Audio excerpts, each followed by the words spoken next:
किसी समय की बात है। एक छोटे से गांव में एक बुजुर्ग महिला रहती थी। वह बहुत बूढ़ी थी।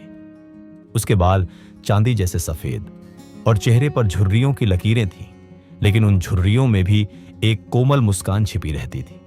उसकी आंखें जैसे बरसों की कहानियां कह रही हों, चमकती हुई, स्नेह से भरी हुई।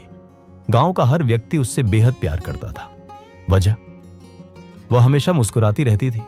चाहे बारिश ना हो, फसल खराब हो जाए या कोई बीमार पड़ जाए, वह हमेशा खुश रहती, मुस्कुराती रहती।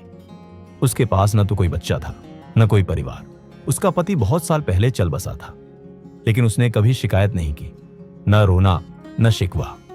वह अकेले एक छोटे से घर में रहती थी। वो घर एक पुराने बरगद के पेड़ के पास था।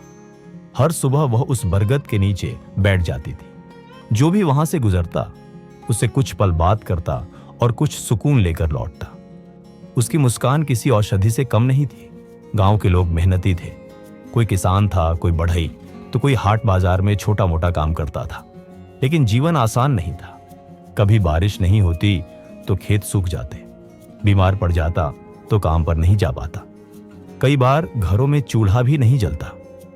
लोग परेशान रहते, चिंता में डूबे रहते। लेकिन उस बुजुर्ग महिला को देखकर उन्हें सुकून मिलता, मानो उसकी मुस्कान कहती हो, सब ठीक हो जाएगा। एक दिन गांव की एक युवा महिला राधा उसके पास आई। उसकी आंखों में आंसू थे, चेहरा दुख से भरा हुआ। उसने कांपती आवाज में कहा, दादी, मुझे समझ नहीं आता मैं क्या करूं। मेरे पति शहर गए हैं काम की तलाश में। कई महीने हो गए लेकिन उन्होंने एक पैसा भी नहीं भेजा। मेरे बच्चे भूखे हैं, मुझे डर लगता है। बुजुर्ग महिला ने राधा की आंखों में देखा और मुस्कुराई। वही सौम्य, शांति देने वाली मुस्कान। बैठ जा बेटी, उसने धीरे से कहा, सब कुछ बता, तुझे क्या डर है? राधा आंसू पोंछते हुए बोली, दादी, मुझे लगता है कुछ बुरा ही होगा। क्या पता मेरे पति को काम ही ना मिले, क्या पता वो हमें भूल जाए। बुजुर्ग महिला ने राधा की बात ध्यान से सुनी, फिर धीरे से बोली, बेटी, जब हम बुरे विचार सोचते हैं तो हमारा मन और भी भारी हो जाता है, लेकिन जब हम अच्छे विचार सोचते हैं तो दिल हल्का लगता है और कई बार वही अच्छे विचार हमें नई राह दिखा देते हैं। राधा ने हैरानी से पूछा, लेकिन दादी, जब सब कुछ बुरा हो रहा हो तब अच्छे विचार कैसे सोचें? बुजुर्ग महिला फिर मुस्कुराई। उसके चेहरे पर अनुभव की चमक थी। चल, मैं तुझे एक कहानी सुनाती हूं, उसने कहा। बहुत समय पहले की बात है। एक गरीब आदमी था। उसके पास कुछ भी नहीं था, न खाना, न पैसा, न कोई अपना।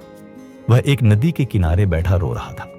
तभी एक बूढ़ी औरत वहां आई और बोली, बेटा, क्यों रो रहा है? आदमी ने जवाब दिया, मेरे पास कुछ नहीं है, मैं कैसे खुश रहूं? बूढ़ी औरत हंसी और बोली, तेरे पास कुछ नहीं है? देख, सामने नदी बह रही है, कितनी सुंदर है। वो पेड़, वो सूरज की रोशनी, क्या ये कुछ नहीं है?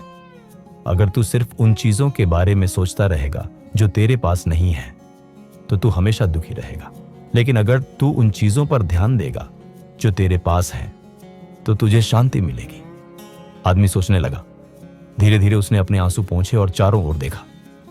उसे नदी की सुंदरता दिखी, हवा की ठंडक महसूस हुई और पहली बार उसे एहसास हुआ कि उसकी दुनिया इतनी खाली नहीं थी। उसी दिन से उसकी सोच बदली और धीरे धीरे उसका जीवन भी। राधा चुपचाप सुनती रही। उसकी आंखों में हल्की सी चमक आई। बुजुर्ग महिला ने कहा, देख बेटी, उस आदमी की जिंदगी जादू से नहीं बदली, बस उसने अपनी सोच बदली थी और वही सोच उसे नई राह पर ले गई। राधा ने धीमे स्वर में पूछा, क्या सच में सिर्फ सोच बदलने से जिंदगी बदल सकती है? बुजुर्ग महिला ने सिर हिलाया। हां बेटी, अगर तू हर सुबह उठकर अपने आप से कहे, आज का दिन अच्छा होगा, तो तेरे मन में उम्मीद बनेगी। उम्मीद से हिम्मत मिलती है, हिम्मत से काम होता है और काम से जीवन चलता है। राधा धीरे धीरे मुस्कुराई।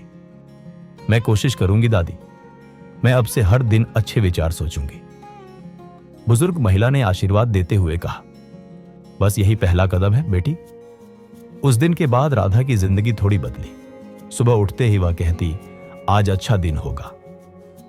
वह अपने बच्चों की देखभाल करती, घर का काम करती और भगवान से प्रार्थना करती, मन में उम्मीद लेकर।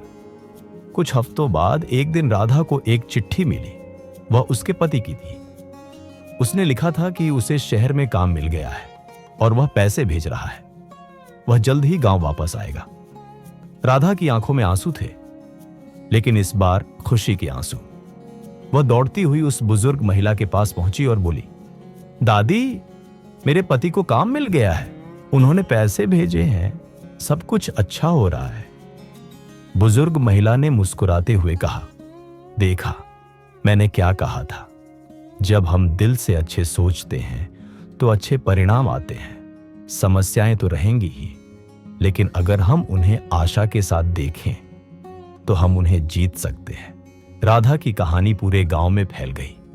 अब और लोग भी बुजुर्ग महिला के पास आने लगे। कोई दुखी था, कोई निराश, लेकिन बुजुर्ग महिला सबको एक ही बात सिखाती, अच्छे विचार सोचो और अच्छा जीवन पाओ। धीरे धीरे गांव का माहौल बदलने लगा। पहले जहां लोग चिंता में डूबे रहते थे, अब उनके चेहरों पर उम्मीद दिखने लगी। किसान फसल के लिए मेहनत करने लगे, व्यापारी धैर्य से काम करने लगे और घरों में फिर से हंसी गूंजने लगी। गांव के लोग अब उस बुजुर्ग महिला को सिर्फ एक दादी नहीं, बल्कि एक प्रेरणा की मूर्ति मानते थे। उसके शब्दों ने, उसकी कहानियों ने और सबसे बढ़कर उसकी मुस्कान ने सबकी जिंदगियों को रोशन कर दिया। और वह बुजुर्ग महिला हमेशा बरगद के पेड़ के नीचे बैठी रहती। जो भी आता उसे मुस्कुरा कर कहती, बेटा मुस्कुरा, तू जिंदा है, यही सबसे बड़ी बात है, बाकी सब अच्छा हो जाएगा। इस कहानी से हमें क्या सीख मिलती है? जिंदगी में मुश्किलें आएंगी, कोई शहर चला जाएगा, कोई चिट्ठी नहीं आएगी, कोई भूखों सोएगा, लेकिन अगर सोच सकारात्मक हो तो वही सोच हमें संघर्ष से ऊपर उठने की ताकत देती है। कभी मत सोचो कि तुम अकेले हो, क्योंकि तुम्हारे अंदर ही वो शक्ति है जो पूरी दुनिया बदल सकती है। अगर आपको ये कहानी पसंद आई तो हमारे YouTube channel daily motive tales को लाइक करें, सब्सक्राइब करें और बेल आइकॉन को दबाएं। मिलते हैं अगली कहानी में एक नई प्रेरणा के साथ। जय हिंद।